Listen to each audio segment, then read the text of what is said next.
Hey, it's Pastor Dan from Dexter Gospel Church with another Proverbs Practical. Thanks for watching. Today's verse deals with risk assessment.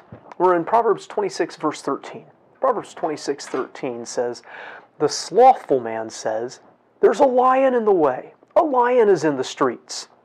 Now, if this verse sounds familiar, congratulations! You've been paying attention to the previous Proverbs or our videos, because this verse is very, very similar to Proverbs 22:13. It also speaks of the slothful man who cries out in fear of a lion. So we're changing gears here from a long discussion about identifying, dealing with, or avoiding being fools. Now we go to several verses that deal with laziness. Here's the thing. How likely is it that there really is a lion in the street on the way to his job? That's what the guy is talking about. He doesn't want to go to work, and he says it's because there's a lion out there. But do lions generally hang out in streets? Is that a realistic fear? The lazy person will use what we today would call bad risk assessment in order to avoid doing what they don't want to do. Which is more likely?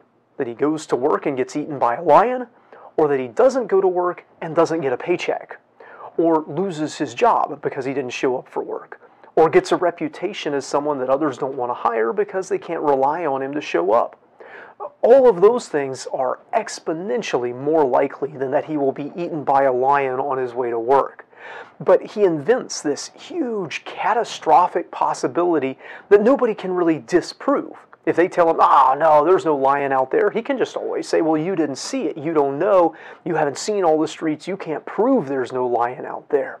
After all, David killed one that was after his sheep some years ago, so there really are lions.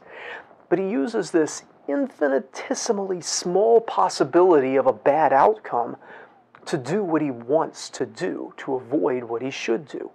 Sadly, that's going to put him on track for a lot of other bad outcomes that, while they are less dramatic, are a whole lot more likely and end up being just as tragic.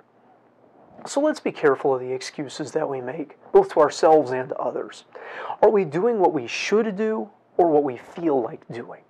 And when we don't do what we should do, are we doing it because there really isn't any other choice, or are we coming up with reasons to do what we feel like and what we want instead of what we should? And we should be aware, too, that when we encounter people who are inventing crazy scenarios of things that might go wrong in order to avoid doing something, God and Solomon have a simple description for that: slothfulness. Such a person, until they're willing to look at their decisions in the face and be honest about why they're doing what they're doing, cannot be relied upon as workers. There will always be another imaginary lion keeping them in. Now, I hope this video is a help to you. If it is, give it a like. If you haven't already, subscribe to our channel. Again, we'd love to see you in the comments, and we'd love to see you in person here at Dexter Gospel Church. Until next time, I hope you stay well, and don't imagine lions.